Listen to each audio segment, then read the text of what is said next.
and welcome to the Vonu Podcast, the podcast making you invulnerable to the coercion of the state and the servile society.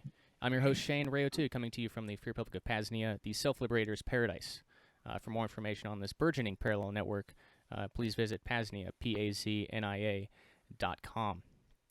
I'm back with a now rare interview podcast today, joined by fellow freedom pioneer Stefan Verstappen. His website is chinastrategies.com. He's the author of many books, including The Art of Urban Survival, A Guide to Forming Communities, and The Way of the Warrior, to name just a few. First and foremost today, I'm really looking forward to hearing about the community he's been building and seeing what we can learn from each other, since we're both actually doing it. I'm also extremely excited to get his take on urban survival, what we call vonuing in cities on this podcast. This interview happened so quick, I've actually not had the chance to read that book yet, but most definitely will, and we'll get an introduction here today. And finally, as for the Envision topics, I'd like to dive a bit into wilderness survival and maybe some self-defense stuff, but we'll have to see how we are on time at that point. And I suppose I should also it's going to be a lot of stuff. Yeah, certainly. Yeah, no doubt. And I suppose I should also mention that this podcast is being heard for the first time over at the PAZNIA Radio Network. So if you're tuning in on this March 2nd in the future, you're getting this ahead of time. And if you happen to be on the podcast feed, YouTube, etc., please do head on over to PAZNIA.com/radio. Learn more and catch us for a live premiere or live show on YouTube and Odyssey in the future. Anyway, without further ado, Stefan, welcome to the Vonu Podcast, my friend. Really appreciate how quick this happened. It's great to have you here. How are you doing today? I'm doing good. Thank you for having me on, Shane. Much appreciated. We were introduced by a mutual friend. And yeah, I tend to do things quickly. I don't like to wait around. We don't have that much time left. So, yeah, I'm ready to go at a moment's notice. Right on.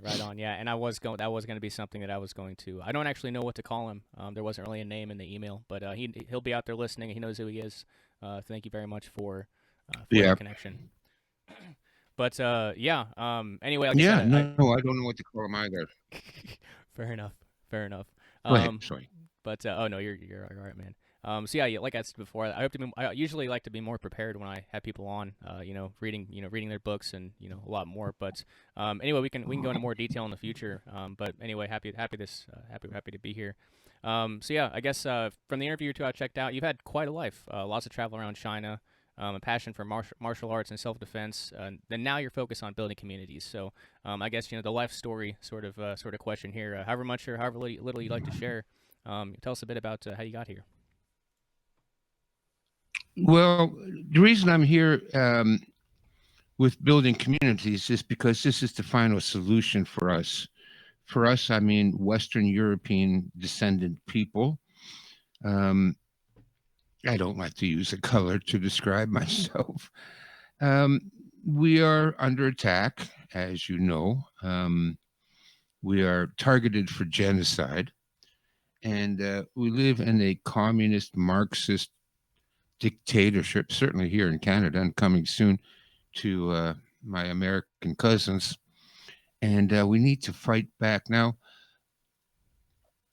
the solution I discovered, well, first of all, I've been a conspiracy theorist for about 53 years. And I've been fighting the New World Order for that long, if that's what you want to call it. There's a lot of different names we could use, but I've been fighting the New World Order for that long. People say, well, how could you be fighting the New World Order for that long? It wasn't even a popular term. No, it wasn't a popular term, but in 1973, when I was 15 years old, they played the Zapruder film on television. Now, for those of you who don't know, the Zapruder film is the 8mm film allegedly filmed during the Kennedy assassination. And for like the previous 8 years, they were lying about the Kennedy assassination. They kept saying, his head flew forward when the bullet hit him. And, then they finally played the film, and you could clearly see that his head moved back and to the left. Obviously, he was shot from the front and to the right. But what that did for me is, because I'm not an idiot, I was born with a built-in bullshit detector. I could always tell when people were lying. I can always tell when things were not up to snuff. And so what I realized was that every mainstream media in the world was lying to cover up the Kennedy assassination. Mm-hmm. Every mainstream media. No, listen, I'm a 15-year-old kid. I'm just a snot-nosed kid. But when I see somebody's head go flying back and to the left, that tells me the bullet came from the front. And they even made up some ridiculous excuses to explain it. One of these, mainstream media talking heads even said that, well, the reason the head went back was because the bullet opened a hole in the front and the pressure of the blood caused like a jet engine effect, forcing the head back. Oh, come on, like you got to be really a complete idiot to believe that for even a moment. And yet everybody was in on it. So wait a minute. The media was in on it. They lied about everything. Every ABC, NBC, CBS, everybody, your local media, everybody lied about it. All the law enforcement lied. Where's the CIA? What, they couldn't see? They couldn't tell what a 15-year-old boy could see. When did they come out and say anything about it and reveal the truth about the assassination? Nobody, not the FBI, not the police, not the media, not the government. Everybody was in on covering this up. Now that scared me because I realized that whoever was behind it controls everything. Mm-hmm. They control the government, they control the media, they control the law enforcement, they control the judiciary, because not one person came out and said, wait a minute, now that we've seen this film, it's pretty obvious he wasn't shot from behind. Not only that, every other country in the world went around along with it. I mean, okay, let's say there's some big powerful family in the United States that controlled all that. Let's say it's the Bushes. I mean, obviously George Bush Sr. was involved in the assassination. That's pretty obvious. And well, let's say he had a lot of power. Then he was the head of the CIA at that time. Right. Um, so let's say that, the Bush family had so much power they could cause everybody in the United States to shut up. They could cause the media not to cover it. They could, shut down the police and law enforcement. Let's say they had that kind of power, which the Bush family didn't, but let's say they did, because that would be the other excuse. Well, it was a powerful family in the United States that shut it all down. Well, okay, not the Bushes, but how would they shut down England, Holland, Germany, Russia, France, Australia, Canada? I mean, all these countries have media. How come not a single talking head investigative reporter in any other country in the world came out with an article around the lines of, or a story that said, well, it looks pretty suspicious that it went back and to the left? Nothing. Silence all over the world. So then I realized whoever these people are control everything. And so I kept my eyes open. From that point on, I never trusted the media ever again. They lied about the JFK assassination. What more do you need to know? They lied about it. They covered up the real murderers. Yeah. Why would you ever listen to the mainstream media? Like, to me, that's, when you lie to me and you lie to my face about something that serious, I will never trust you again. I won't. So that happened. Then, again, a couple of years later, now I'm 15. I'm going down to the University of Toronto because I was born and raised in Toronto. Excuse me. And I went down to University of Toronto to what was called Rochdale College, long since been bulldozed down. But Rochdale College was the student um, housing, and we'd buy marijuana. And that was one of the places you'd go to buy marijuana back in those days. It was illegal then.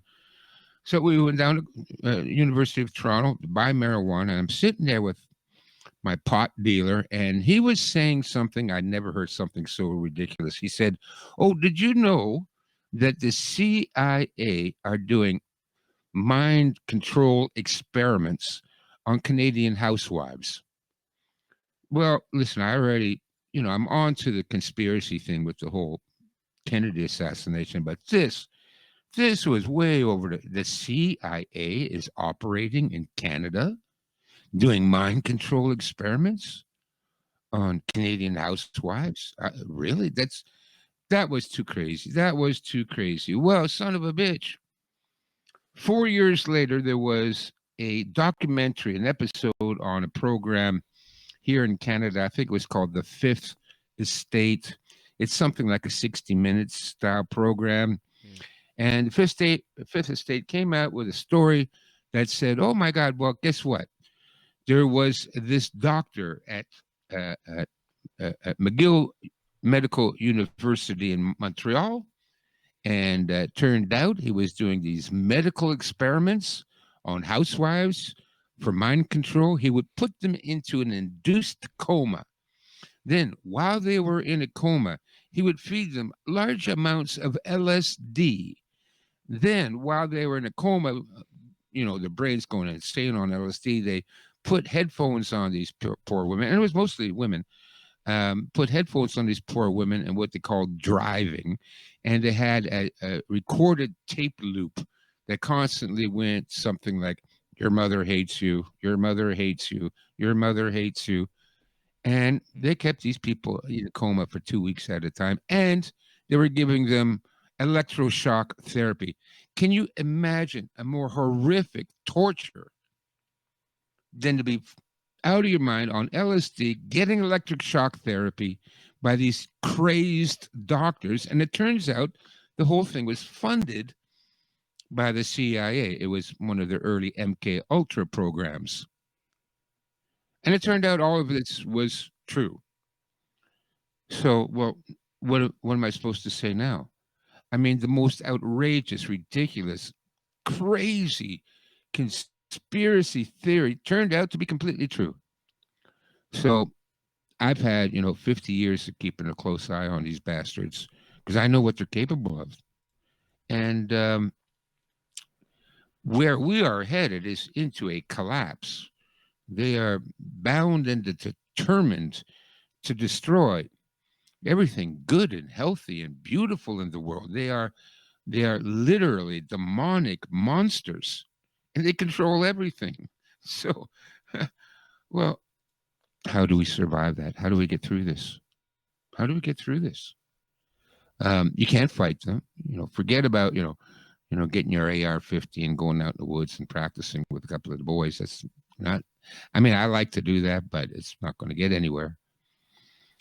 So I began writing already over 25 years ago. My first book was the 36 Strategies of Ancient China, which is a book on how to be ruthless and cunning. One of the first things I realized with our people, Western people, is that we are very naive. We're too understanding, we're too forgiving, we're too giving, which is a good thing when you live in a high trust society. So if you lived in Holland in 1950, all those were good qualities to have. They're not good qualities to have now because it makes you a sucker and it makes you vulnerable and it makes you a victim. Well, what can we do then? Well, I wrote that book because people need to understand how ruthless, cunning people operate. Psychopaths. We are ruled by psychopaths.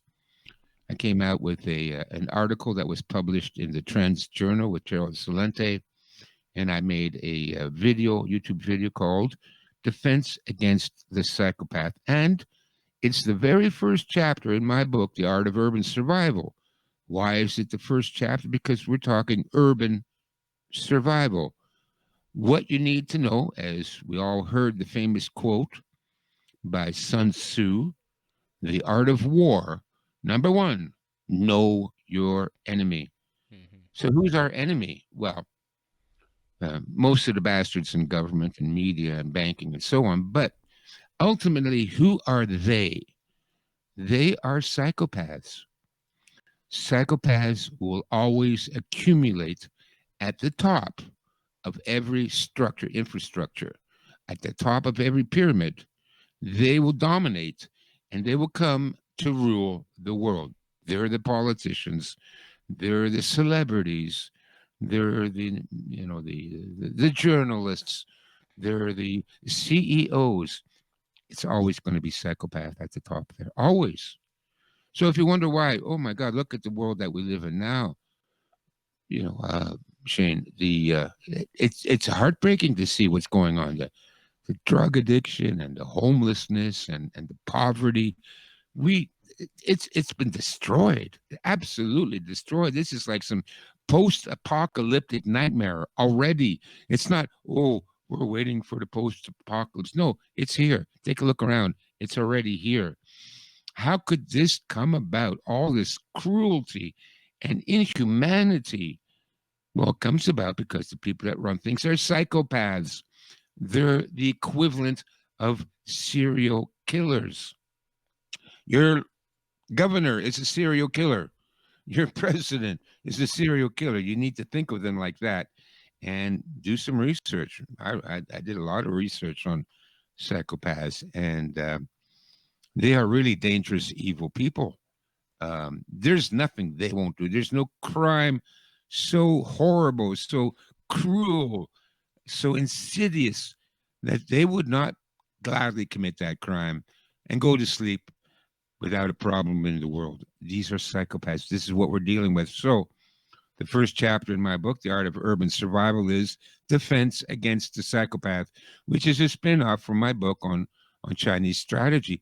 Look, folks, you got to realize what we're dealing with. If you don't know what we're dealing with, then you have no chance to survive what's coming. It's a psychological battle. It's a spiritual battle, too. You need to harden your heart. You know, the Christians have this saying, you need to get on God's armor. I'm not a Christian, but I can agree with that sentiment, because what you're up against is mind-numbing. And then I wrote the book, The Way of the Warrior. Well, why?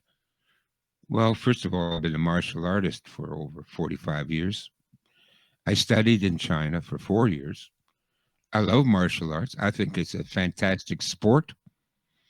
I think you learn some really excellent skills, life-saving skills. I think everybody should learn it. You know, I think you should teach your kids. You should teach your daughters and your sons. Your wife should know a little bit. And if you're a man, yeah, you know, you got to know how to win a fight. Mm-hmm. You gotta fight. If you're afraid of losing a fight, what kind of a man are you? Because then you'll be intimidated and coward, and you'll back down. I mean, we haven't even begun the fight yet. All right, the fight that's coming is going to be really, really ugly. And who can handle that? Only a warrior is going to be able to face this.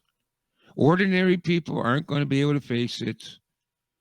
As a matter of fact, I even encourage the men, the husbands, the fathers, keep your wives and daughters away from this subject. It is too ugly for them. Yeah. Teach them some self-defense techniques. Teach them how to shoot. Absolutely.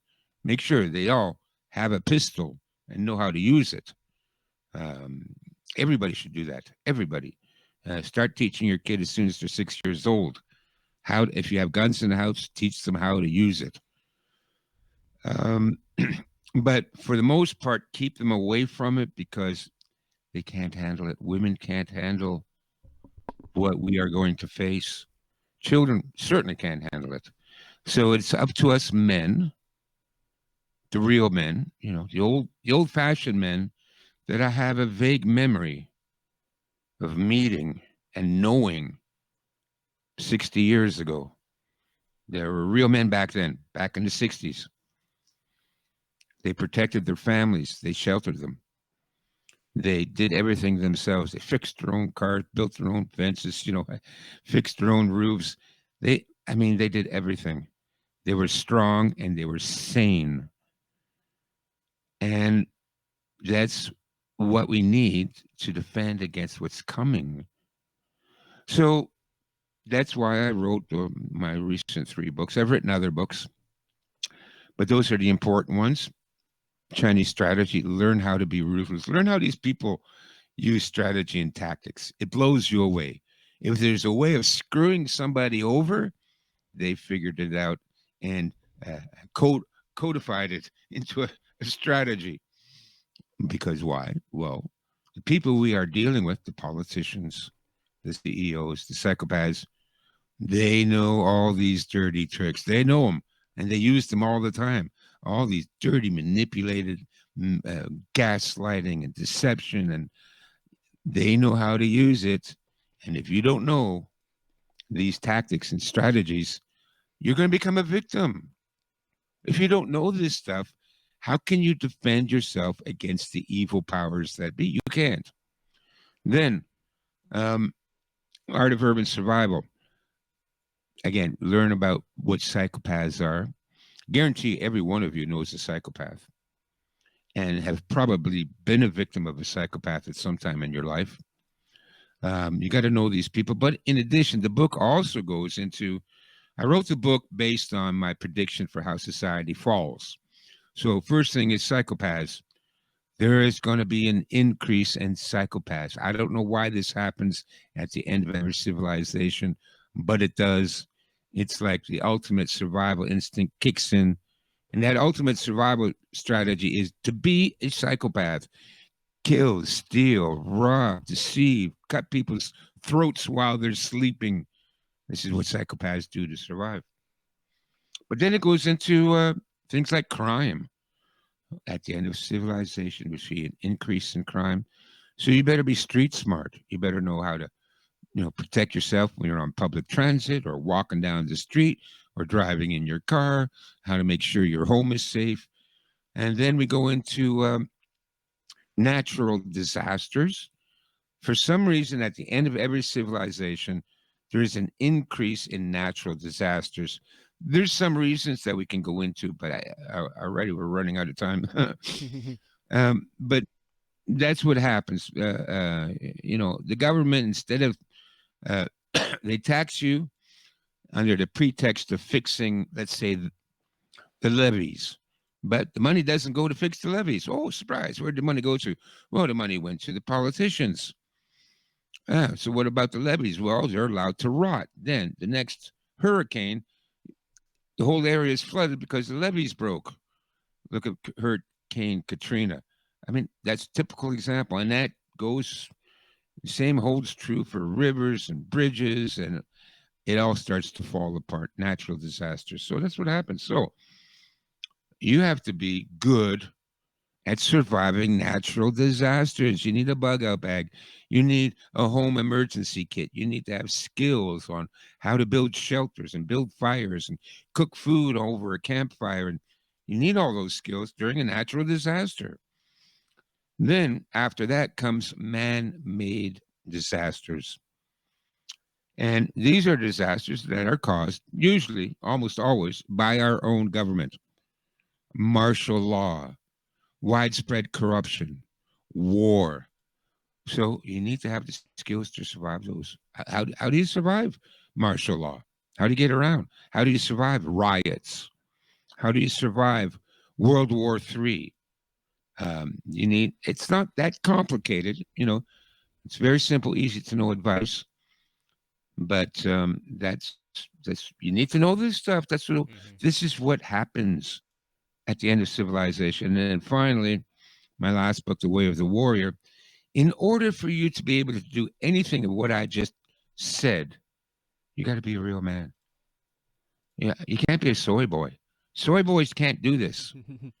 You have to be mentally and physically strong and spiritually strong. And I think it was Socrates that said, courage is the first hold on a second. I'm dry now. No worries. No worries at all.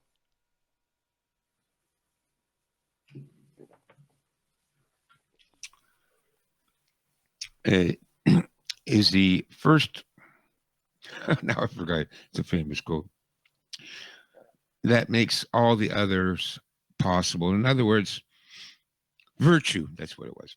Courage is the first virtue that makes all the other virtues possible. And that's true. Um, if you're a coward, you cannot be a good man. If you're a coward, you cannot rescue your neighbor. You cannot help your family if you're a coward. Um, you cannot stand up for your country and your people if you're a coward. So Socrates said, yeah, courage is the first virtue. And I agree 100%. Weak men are not going to help anybody. So you got to be a strong man. You got to be a warrior. And that is to follow the path of the warrior, which is, yes, learn martial arts, sure. Learn to shoot a gun, absolutely. But most of the way of the warrior is self-control, how to be a stoic, how to not let all this get to you, how not to become anxious and afraid. And so that's where we are now. Finally, once you have all that together, how do we survive? So I went again. I'm a big fan of history. I went and I studied history. What did people in the past do to survive the collapse of their society? What happened after the collapse of Rome? What happened after the collapse of the Ming Dynasty? Well, what happened was people formed small, autonomous communities, and they helped each other. They helped each other out. We can't save America anymore, Shane. It's gone. It's gone. It's done. We can't vote. We can't, start another political party. It's going to make a difference. We can't protest in the street. Oh, down with evil cocksuckers. Yeah, that ain't going to work. So what's going to work? The only thing that works, and I've proven it now, tried and tested. This is not theory. We form communities all over the place around here that help each other out. Small communities, 80, 100 people, 120 people. That's about it. Sometimes as few as 20 or 30, doesn't matter. And these people, we help each other out. And how we help each other out is to detach ourselves as much as possible from the general society. So our community started during the lockdowns when people weren't allowed to go into the grocery store unless they had their little approval card. You know what I'm talking about. I can't say it because we're going on YouTube. Yeah. Gotcha. Okay. Well, if I could jump in for just a moment before we get into Yes, the communities part, that's what I'm most looking forward to getting into. But I guess just a couple of things you mentioned that were interesting before, and we've talked about Kyle, my co-host on this podcast. We've talked about it before. Like a lot of Western people are so sheltered, like they've never actually experienced violence in their life. So all of this stuff is just foreign. Yeah, it's very sheltered. Yeah, not any realistic perspective on things. But as for what we call vonuing in cities, or I guess the art of urban survival, to give you some context on Vonu, I guess where we come at it from, Vonu is basically defined as lifestyle changes in pursuance of an invulnerability to coercion. So it's becoming invulnerable to the coercers by becoming invisible to them, at least in all senses, but especially in the city sense. Sure. Practicing the gray man, alternative housing solutions. Back in the 60s and 70s, renting places without ID is not really possible. But there's more strategies now, but things are different than when they were back in the 60s and 70s, which I guess you could attest to. Driving an inconspicuous car. There are a lot of nomads in our network. So like living in an inconspicuous vehicle, like a big RV, draws a lot more attention than like a nondescript delivery truck. Absolutely, yeah. And then I guess one of the other components, and you talked, I guess, more kind of like the spiritual mental part of it, which I think is it's one reason I can't live in the cities. Rayo called them the city psychological pressures. Yeah. Like it basically it has a very high, like people that don't go all the way with liberation, at least what he wrote about, they ended up going like halfway and like half a foot, you know, like 1 foot in, 1 foot out, and it kind of turns them into a schizophrenic, at least to some extent. Yeah. Um, Yeah. so you know, like I agree with Ray. I mean, we're way out in the middle of nowhere here at Veritas PAZNIA, and that's where, you know, I think that's the best way to be, far away from cities. Um, and I guess to transition into the communities portion, the I guess the little background on PAZNIA too, which is I guess the community that we're building. I guess it's a little bigger than that, like a parallel network, second realm parallel network. Um, so Veritas PAZNIA here, we had I guess a declaration. I guess we had a rebirth of freedom ceremony here with 30 or so people that came out and signed our Constitution and our Declaration of Independence, and basically all the Constitution is basically like anyone that is vetted in the network. It's a private vetted network. They have to forswear the use of coercion, and they have to be vetted and known by someone in the network. Um, Yep. and I agree. so we've got our you know, Veritas PAZNIA here is basically an hour and a half east of St. Louis. There's somewhere in New York. There's I think there's one over in Europe too. There's a place or two in Mexico. They're all over the world. So basically, it's wherever you go in the world, you've got. We're trying to build like everything you'd need from the first round from the Survival Society. We're trying to make that accessible to folks in our network. And then I guess the stage now, you know, all this stuff takes time, which I'm sure you can kind of attest to. There's always work to be done, always a lot of work to be done. But kind of the point now is we've found some trusted folks that also share a similar vision, and we're kind of working towards the actual intentional community here at our property, at our homestead. So. You know, like I watched the video that you sent me on, I guess, you know, on your community, and I love it. And I'd love to get more into that. So yeah, I guess tell us about you got your community started back around 2020, which makes sense. That's when PAZNIA was founded too. So yeah, I guess dive back into it if you like. Yeah. Yeah. No, good stuff, Shane. That's what we need to do. The more, the better. We don't all have to be under the same umbrella or anything like that. No. But listen, there's like 3 or 4 other communities very similar to us. They're not us, but they're similar to us that are close by, and we cooperate with them all the time. You know, we do things together. For example, when we have like a music festival, you know, everybody bring their acoustic, and you know, we'll go out in the field and have a bonfire and a potluck dinner, and we'll all play music. And they all come, they all bring their kids. You know, we have a lot of families in our community, and the kids all know each other, and they get to play together every time we have a public event. And the way we do it is we limit people exactly the way you said. First of all, they have to be recommended by another member. And then we interview them, and then we let them come to a few meetings for a couple of weeks. And then we decide if we want to have them as a permanent member. You have to do that. You have to vet your people as best you can without being too paranoid, but whatever. You can't just let anybody and everybody in. It doesn't work. Never works. No. That was the downfall of all the hippie communes in the 60s and 70s. It was, oh, free love, everybody's welcome. And well, you get a whole bunch of people that just use the system and destroy it. So you have to vet your people. With us, we had 2 sort of prerequisites. One, you could not have gotten the experimental medical procedure. If you know what I'm talking about, we're going on YouTube. Yep. So if you gave in and got the experimental medical procedure, you can't be a member of our community, because that thing was, number one, first, a giant IQ test. Everybody that went along with the programming, you know, you're no good to us. We need independent thinkers, people that, you know, can think for themselves. And if you could think for yourself, you would not have gone along with the medical mandates forced on everybody, number one.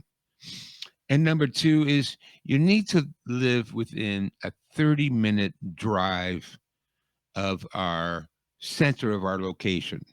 So our community stretches across a county. Everything where I live in southwestern Ontario. Everything here is named after something in England. Right. We have London, we have Stratford, and we even have Paris, small town called Paris.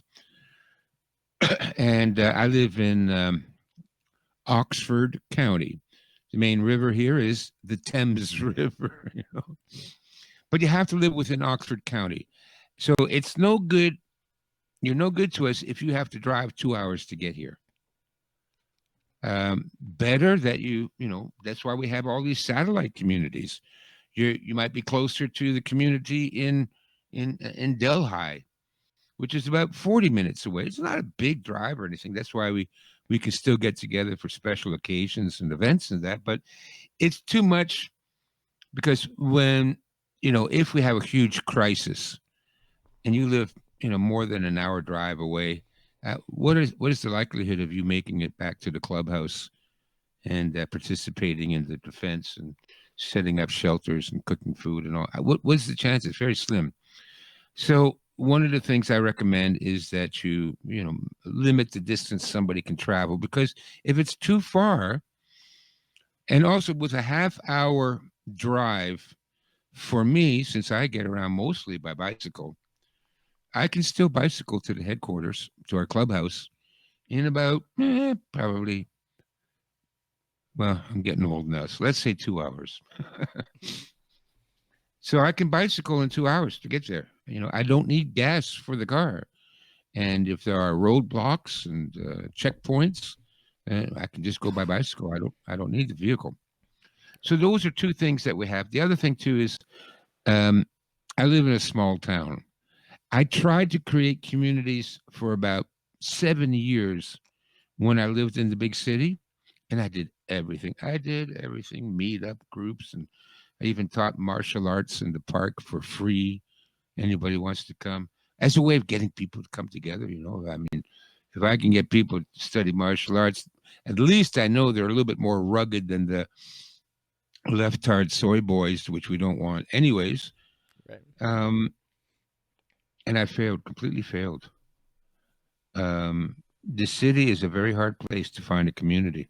People don't cooperate, even though, within a couple of 2 city blocks, there's more population than the entire population of the county that I live in now. Still couldn't find anybody to work together. I don't know what it is. The urban environment just destroys people's trust and their ability to work together. So it never happened. Never happened. So now I live in a small town, 13,000 people. And, geez, I know half the town. I've been here 3 years. I can't walk down the street without people waving and saying hello. They know who I am. Even the people that aren't part of the community know who I am, because in addition to our community, there's other communities of people that volunteer. They volunteer at the church every Thursday night at the Stitch Church. Free dinner for anybody who wants to come, and a good dinner too. They feed about 200 people every Thursday. And when you leave the church, you go to the back, and there is all kinds of food in boxes. Help yourself, free. Take the food. It's like a food bank. And the local businesses donate, extra food and money. And the people volunteer to cook the meals and clean up afterwards and all that. I know 3 of the people live right next door to me that volunteer there. They're not part of my community, but they're part of a community of people that help each other out. It's another thing I tell people. If everybody says, "Oh, I'm trying to find people that nobody wants to join and work together." I said, "Well, volunteer somewhere. Volunteer at the food bank. Volunteer at the local library. Volunteer to teach Little League. Volunteer to teach karate to the kids, because you will meet other volunteers. And volunteers, people that will do that, they will spend their time and energy to help other people. These are the qualities you're looking for. These are the people you want to be around. So yeah, I know. I know the people at the food bank here. I know people at the church. I'm not a Christian, but I know them. I support them. And so that's a couple of things. A rural area, and also the other good thing is we have a lot of Amish around here. We got Amish and Mennonite. They have big farms, and often we will buy our food directly from the farmers. For example, we buy raw milk or whole milk. I forget what they call it, raw milk from the Amish, which is illegal. Oh my God! I hope the FBI isn't listening in. Oh, there's people that just want to buy raw milk. Oh my God, they're going to send a SWAT team. But it's all done very carefully. Okay, we don't. We call the farmer up and said, yeah, we want 3 quarts. Okay, so in the little tool shed outside the barn, there'll be 3 quarts there. The farmer won't be there. You just pull in, go into the tool shed, grab your milk, leave the money in the jar in the tool shed, and off you go. Yeah. So they can never be charged, even if you were being followed by the Secret Service. Yes, yeah, that's exactly how the place I've gotten raw milk from for 3 or 4 years. It's I guess they switched over the past couple years. Yeah, you just go in, drop off the money, and grab your milk and go. Yeah, self-serve. Yeah, and it's the same thing for chickens and produce and vegetables and whatever, and eggs, and you just we try to source most of it from the local farmers, so we don't have to go to a grocery store. Screw them bastards. They locked us out. You cannot buy food. Go and starve to death, you bastards, and because you don't have the little card that signifies you were stupid enough to follow along with medical mandates. Look, that's war, okay? That's war. So wherever we can, we avoid the supermarkets. And there's other things. There's like farmers co-ops. We have a farmers co-op here called Fentings. And my friend Dixie runs it for our community.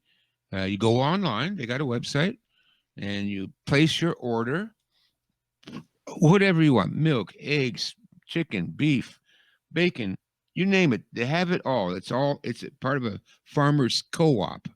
So the farmers bring their produce and their products to the farmers co-op. The only catch is that the minimum order is $500. That's the only catch.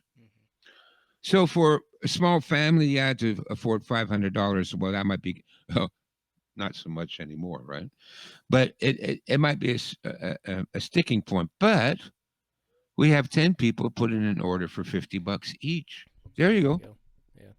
Yeah. And not only that, you don't have to go shopping. They put it in a truck and they deliver it to your house. So there'll be a big van. Like we delivered to one of our houses. Dixie, we delivered to Dixie's house. So she puts in the order. You put in the order. And she puts it in. And they deliver it to her house. They take it out of the truck. They bring it up onto the porch.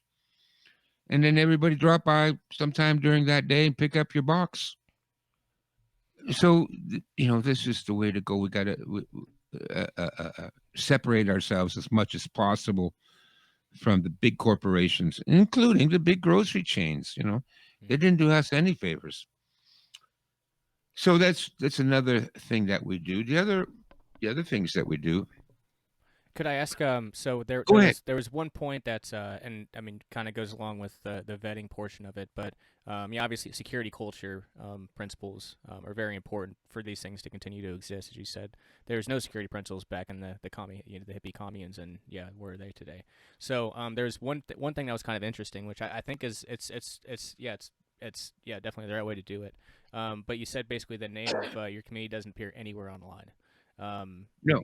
So I guess could you talk a little bit more about, I guess maybe that, and then other kind of, I guess, other ways you have found that are good for maintaining the longevity of your communities? Sure. Ways to maintain the longevity. First of all, we do not have any kind of internet presence. We don't have a website. We have a name. It's just sort of it's like a non-generic name. Doesn't mean anything and doesn't tell you anything.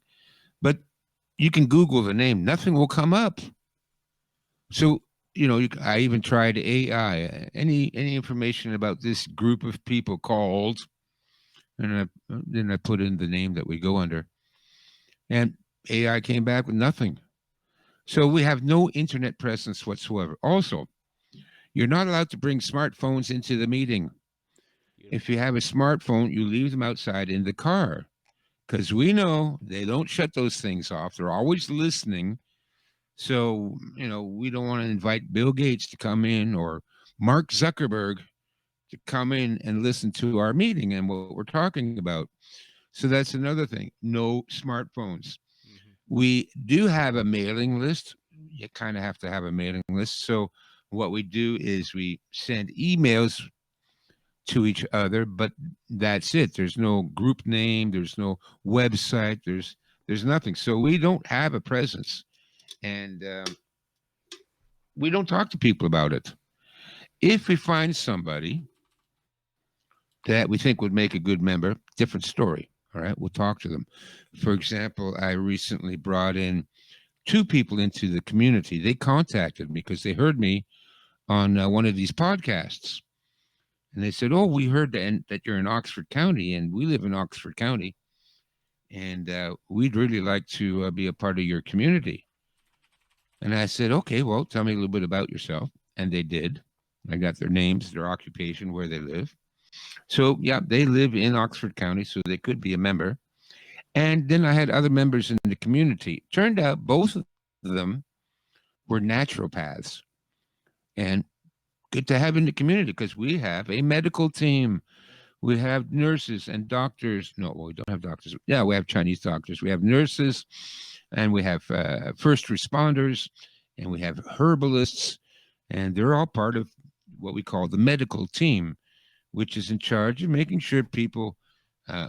We first did emergency medicine. I used to be an instructor for St. John Ambulance here in Canada, which is a volunteer ambulance service. So I taught first aid and CPR for many years. I know it like the back of my hand. So I taught everybody in our community first aid, CPR. But we also have herbalists, and you're talking about wilderness survival. These girls are amazing. Oh my God, they're wonderful. They would, about twice a year, they would do a little a trip. So you would meet them at one of the local forests, nature trails, right? And they would walk you down the nature trail, and they will point out the all the vegetation, all the plants that can be used either for food or for medicine. They know it all and how to prepare it. So it'll be walking down. Oh, you see that see the one with the purple berries on it? That's good for arthritis and it also for pain relief. Oh, you see the one over there with yellow flowers? Well, you can use that and that gets rid of diarrhea. You know, they know all this stuff. They know the medical properties of all these plants that grow just they grow at the end of your driveway for crying out loud. You don't have to go deep in the woods to find some rare plants that you can use. This stuff grows wild everywhere. It's in the ditch beside the road you drive to work on. And they know how to do all that. So that's part of our medical team. Wonderful people. So, I wanted to get a couple of naturopaths as, into the community and, fit them into the the medical team. And so we checked them out, and it came back. Oh yeah, people in the town where they live, they know them. They're very good people. They were against the medical mandates, and we got good reputation for helping people. And well, so we vetted them that way. They're good doctors. Not a not a a single word of doubt that of their character. And so yeah, we brought them into the community. So that's how that goes. You vet them. Are they suitable for your community? Also, like, you got to ask people, what do they bring to the table? Now, what I did is I made a questionnaire, 5 pages. Rank yourself. One, I know nothing. Five, I'm almost an expert. And we went through all the skills that you would need to survive the end of the world. Can you build things? Can you fix an engine? Can you grow food? Do you know medical techniques? Can you look after babies? Can you tell a good story and entertain people at a bonfire? Can you play a musical instrument and cheer people up? All those kind of questions. Rate yourself, and then Mm. it's not that you pass or fail. It's just that we get a better idea. Well, this guy brings a lot of skills to the table. Let's have him in the community. He knows how to fix engines. He works on cars. Good. What if somebody's car went down? We've got somebody who can take a look at it, and it's not going to charge you through the nose and rip you off. Wonderful. So that's part of the vetting process too. Is getting them to fill out a little questionnaire. I can send you the questionnaire, Shane, after the show. I'll email it to you. That'd be It doesn't amazing. have our name on the top or anything like that. It's a generic questionnaire, and you can hand out among members. It also helps for people that, like everybody, we encourage everybody to belong to a team. So, what team do I belong to? Well, what are your skill sets? And so this will help people. You fill it out for your own benefit. So it turns out, well, it looks like, you know what? I'm really good for the security team. I know martial arts. I know firearms. I know how to build a fire. I know how to build a battery. I know how, or I might be good for the communications team. I got a ham radio. I got a ham radio license. I know how to communicate. I know the 10 codes, Well, then be part of the communications team. Now, it's not that there's a lot of work to do being part of these teams. It's just that when shit happens, who do we go to that has the expertise to handle that problem? Okay, well, we're hungry. Well, then we go to the garden team. We plant our own gardens every year, and we raise our own chickens, and we raise our own eggs, and we source food from the local farmers. So if you're hungry and they won't let you into the grocery store for the next lockdown, you go to our garden team, and they will set you up. They will provide you with the food. Or communications goes down. You want to know what happened to your cousin in North Carolina. We can reach North Carolina with our ham radios. We got a really good system in place. We can talk to people anywhere in the world. We got repeaters. We got base stations. Everybody in the community has their own little portable ham radio. We can talk to Mm. ourselves, and we can also gather information from all over the world. So you want information what's going on in North Carolina or Alaska or England? Our communications team can find out that information. That's why we have these That's teams. yeah, that's amazing. Just on that last part, that's kind of the big infrastructure project here now. Is I guess so. The second realm strategy goes. It's very big into like anonymizing digital technologies like cryptocurrencies, and yeah, open source technologies and things like that. So we might go. I guess there might be a little more there, but that's exactly what like one of the things is we've got with the Simple X relay communications relay here at the property. So Yep. anyone that connects to that, we have on homestead communication. And then Yeah. I've got a couple other smaller projects. I'm not sure if you've heard of something like it's called Meshtastic, which any hobbyist radio folks might be familiar with that sort of stuff. But yeah, the idea we've got like a local PAZNIA library here with TV shows and documentaries and books and homeschooling, Oh, unschooling wow. materials, and anyone connected to our local internet can have access to that Nextcloud server. But Nice. we're trying to make it where these things these basically Wi-Fi bridges, so it can be accessible anywhere on the property. And then Nice. nothing has to leave. We've got it all internal. So I Yep. guess yeah, that I got some insight there, which I guess I'd love to hear more on I guess some of the infrastructure stuff, because that is whether it's communications, energy. I know like solar and wind. There's some easier possibilities. Propane is big around here. It's not perfect, but Yep. it's a good Propane is great. transitionary step. But I guess yeah, any other comments you might have on infrastructure of what you guys have been looking into or implementing? Well, yeah, we have the communications infrastructure. I'm personally looking into other alternatives for energy. We have a guy that's we have a couple of guys that are experts in solar energy. They know how to set up the solar panels and set up a big 12-volt battery reserve, and they can, recharge your cell phones and your laptops and whatever you need. Recharge your rechargeable battery. I personally have a couple of small solar panels that I use purely to recharge my AA batteries, because everything I use is AA. My walkie-talkie, my ham radio, my flashlight, my headlamps. So so long as I can keep recharging those batteries, I'm good to go. How do you recharge the batteries when the grid is down? Well, I've got two small portable solar panels setups that will recharge those batteries. It's not enough to. The one could probably recharge my laptop. I have another one. It's a hand crank emergency radio, but that'll recharge your cell phone. Things like that. I'd like to get a little bit bigger on that. Now, a lot of the people around here have big solar panels on the homes. Again, they're like, they're farmers. They're off grid people. They have giant solar panels. They even have wind turbines. I've researched wind turbines too. I have a couple ideas. What I'd like to do is increase our ability for creating our own power, especially hydropower. You got a creek or a river running through your countryside. Man, that is an endless source of free power. Just drop a generator into that current, and it's not that complicated.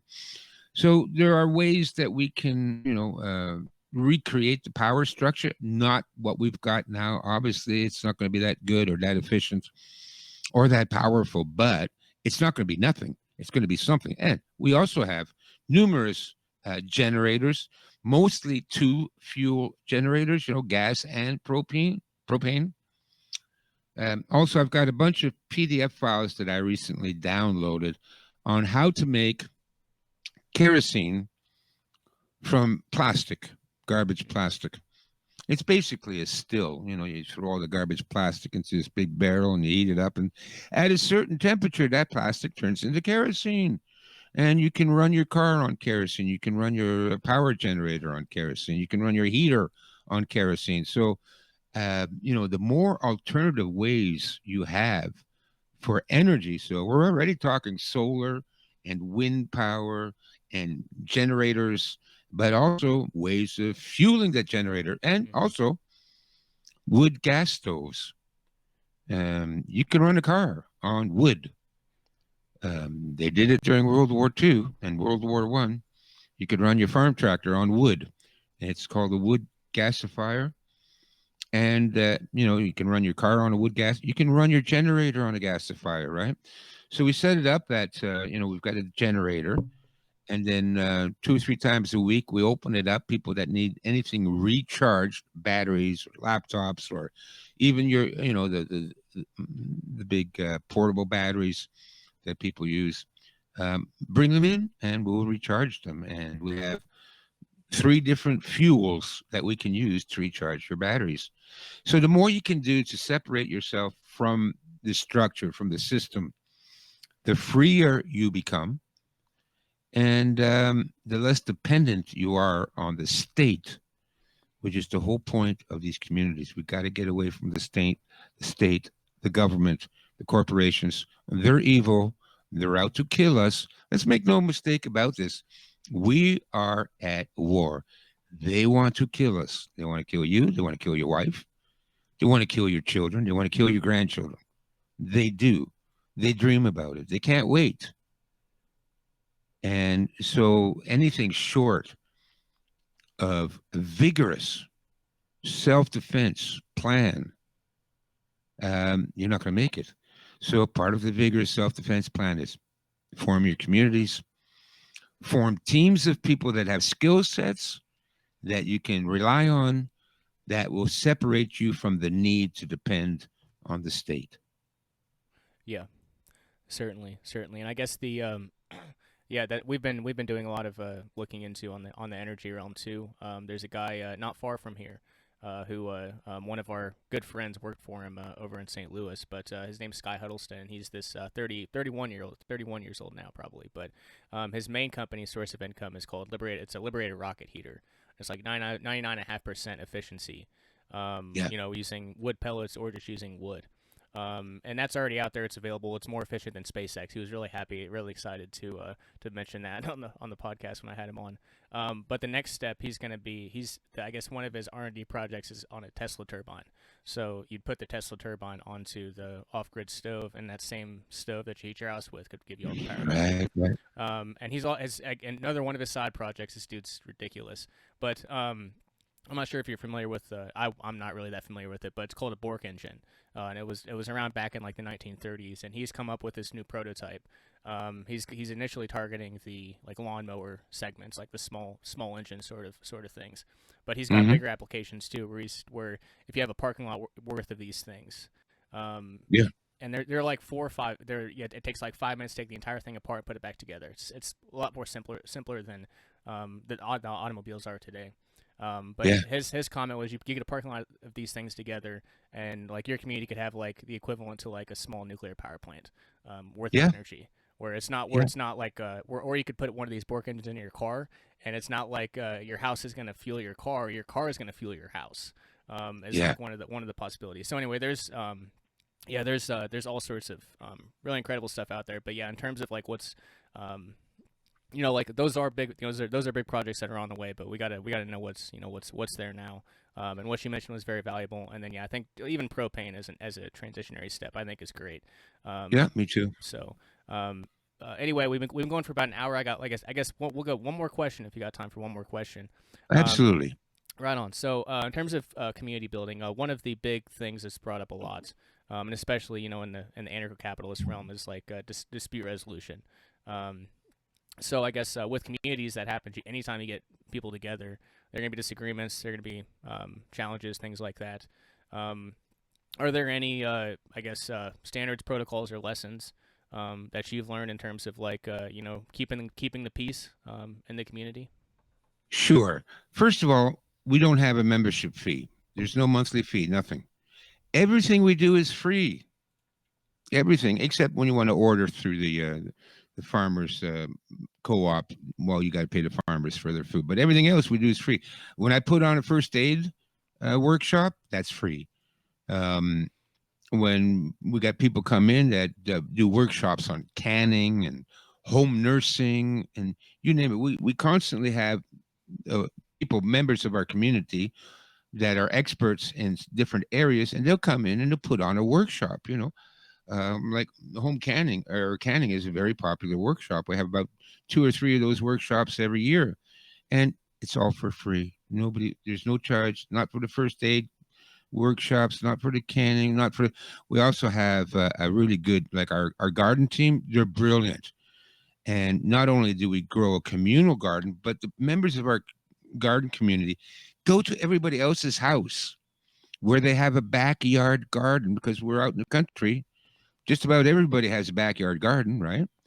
And they help them. They show them which plants to plant where and how to cultivate them and how to water them and how to harvest them.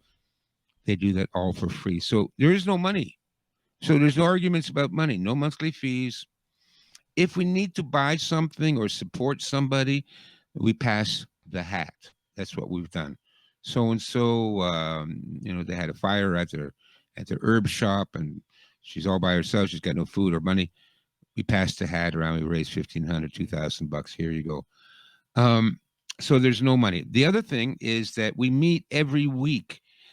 If you just get together once a month, it's not enough. In order to maintain social cohesion, you got to be used to meeting them every week. Now, if you can't make a couple of meetings or anything like that, that's fine. Nobody cares. Nobody's going to, oh, you missed last Thursday's meeting. Where are you? No, that never happens.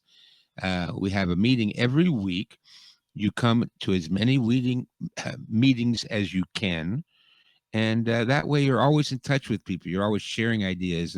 And listen, it's, for me especially, it's tough. When I first joined the community, there's 80 people I don't know. I'm still trying to remember everybody's name. But it helps a lot more when you have a weekly meeting and you get to know them and you get to know what their strengths and skill sets are. And so it helps with the cohesion.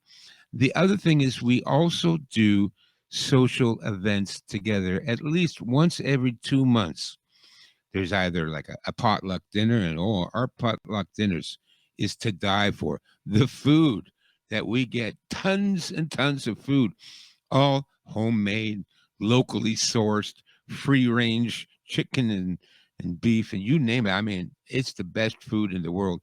And we have a big potluck dinner and a story time, or the kids go outside and play games. The other thing is we have homeschooling uh, team as well. A lot of the mothers work together to homeschool their kids. Get your kids out of public education. For the love of God, do not send your kids to public school. And so the kids come and to the potluck, and we have games and prizes, and we do all that kind. So, and also, like I said, we pull out the instruments. We've got two members that are world class musicians that play at the local orchestra, and I play guitar and harmonica, and we got violin. We get together, we play music, we sing songs, we have barbecues. That's another thing. We'll have a big barbecue. We have stone soup. Stone soup is where you have this big giant pot, and you stick it over the fire, and you throw everything into it. Something to throw into it. Quarter pound of beef, some green onions, potatoes, carrots, everybody throws it, and it just cooks away. And then you've got this beautiful, at the end of a couple of hours. So social events are really important. The other thing we do probably about 4 times a year, we go to a restaurant.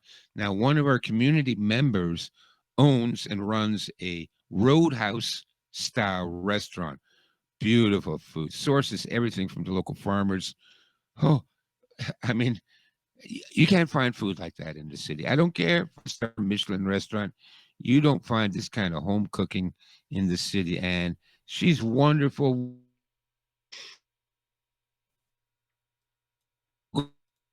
Dinner at the Roadhouse for 2 reasons. One, it helps to support the restaurant because, look, we got to help support each other's businesses too. So, the woman that runs the herb shop, guess where we go to buy herbs? From her. Not from Shoppers Drug Mart or anything like that. And the same thing, if we're going to go out for dinner, we're going to go out to Vivian's Roadhouse and have dinner there. So we're supporting her, helping her business to move along. And also, we get to meet another interaction, and it's jokes and stories. I'm a great one for stories, right? Everybody loves my stories. So I've got some funny story to tell, and afterwards, and hugs. And so that's the way you meet regularly, and you plan social events together. Food is a very important way to build bonds. Sharing food with other human beings is primal. So if you want to build bonds with people, well, cook them something. Oh yeah, no, certainly. So I guess since again, like the PAZNIA network is more of kind of a disparate thing. It seems like what you have going on, but obviously the local intentional community is something that's kind of it's coming into the picture more now, I suppose is how I'd put it. But we always we have for most of the major holidays we reappropriate them with freedom holidays. So Memorial Day is Volunteerism Day weekend, Labor Day is Self-Defense Day or something like that. Nice. For most of the major holidays, we have like people can come out. Like we encourage people to come out. So there's 5 or 6 of those gatherings a year, and then we have our big yearly gathering called Vonu Fest, which usually a bigger one. But I mean, I'm right there with you. Like a lot of us, it's kind of disparate, so we rely on the digital to stay in contact. So we have we've got ghost phones that are hardware hacked by our buddy Jamin, who's in the network. He does ghost pads, so like privacy focused laptops that have the Intel management engine removed and replaced with an open source audited version.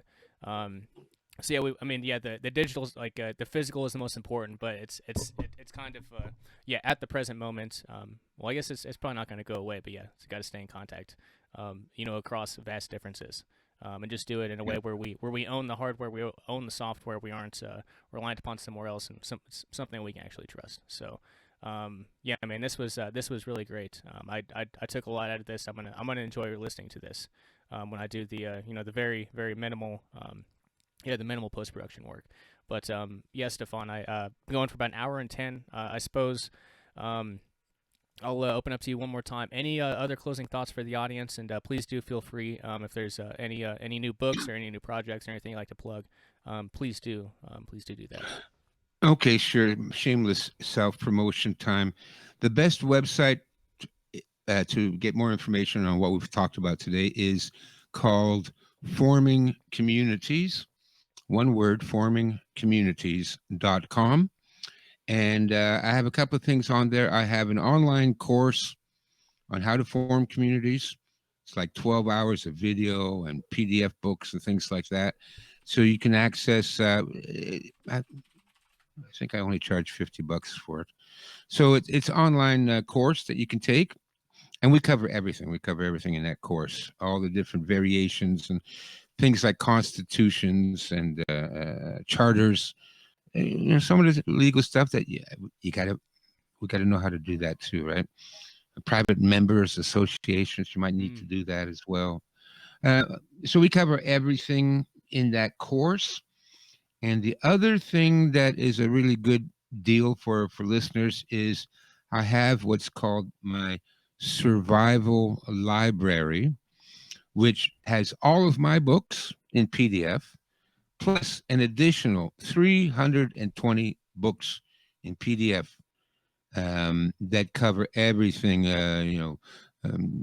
urban guerrilla tactics, how to shoot a pistol, how to make kerosene, how to build shelters, how to, use a radio, how to manufacture your own fuel, you name it, it's in there. Everything you would need to restart civilization from scratch is in that library. And what I recommend people do is download it to a flash drive.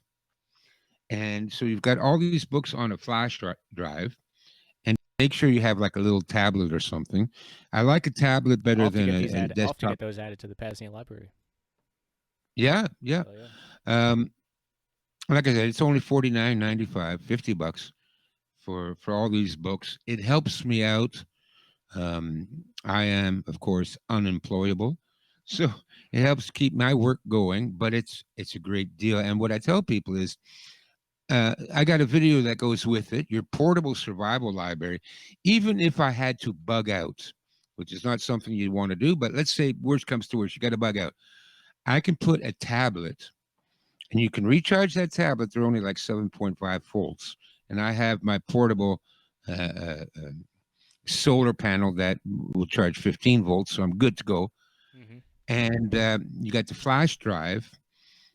And then if you ever need to look something up, how to do stitches, how to field surgery, how to handle disease, go to the medical section of the library. There's 15 books on medicine. Herbal medicine, wild vegetables, you name it, it's all on there, and you can just look it up and read it. So, and you can take it with you anywhere you go. And the other thing I do is I have 2 or 3 other flash drives, and I upload my favorite movies.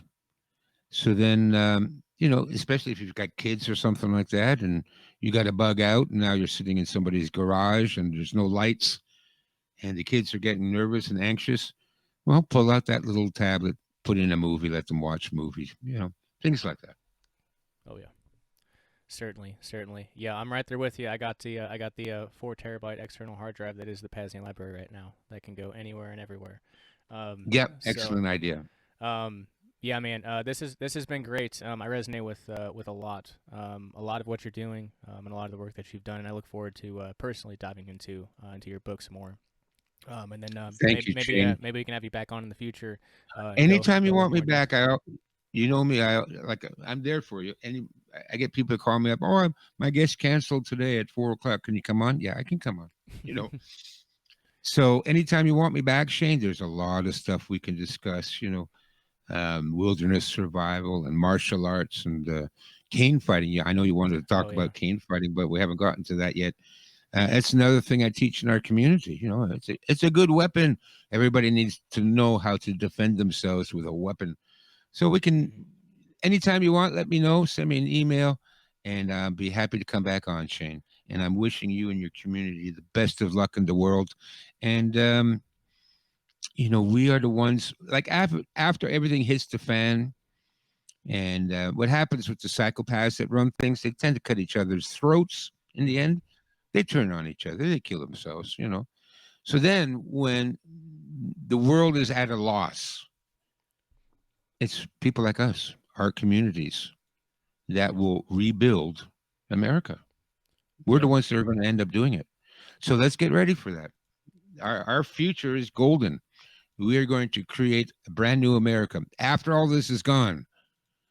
But let's start getting ready now. Oh yeah, certainly, certainly. That is, I guess, one other component of the PAZNIA Constitution is, the PAZNIA network is, giving folks who have forsworn the use of coercion a way out, and a way forward, because there are no ways forward, and and the deceptive Babylon, society of Babylon. So, there you have it. Stefan Verstappen from ChinaStrategies.com. Truly a wealth of knowledge, resources, and action. Big thanks to him for coming on the Vonu Podcast, and thank you, fellow self-liberator, for being here. If you're new to Vonu, please head on over to VonuPodcast.com. There you'll find the full podcast archives, free audiobooks, meetings of our PAZNIA Second Realm assemblies, and much more. Until next time, cheers.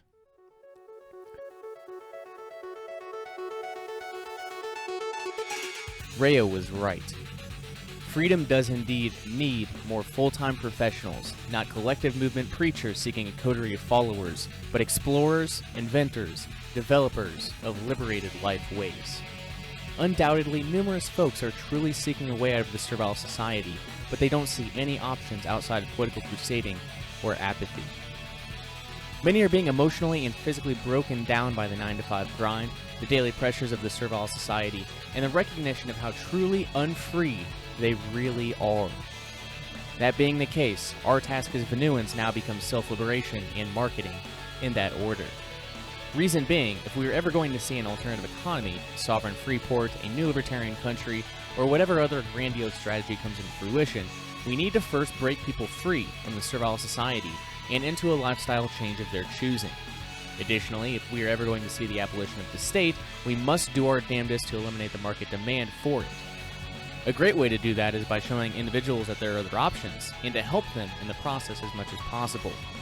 Some entrepreneurs may even be able to monetize such a venture in the form of consulting or the development of tools or services to ease the transition from the first realm to the second realm. Rayo's first book, Vonu: The Search for Personal Freedom, was initially published in 1983. 35 plus years later, many of these strategies are just as practical now as they were then, if not more so thanks to the evolution of technology. Yet, some recommendations he and others posited are extremely outdated, destined to fail in the modern day.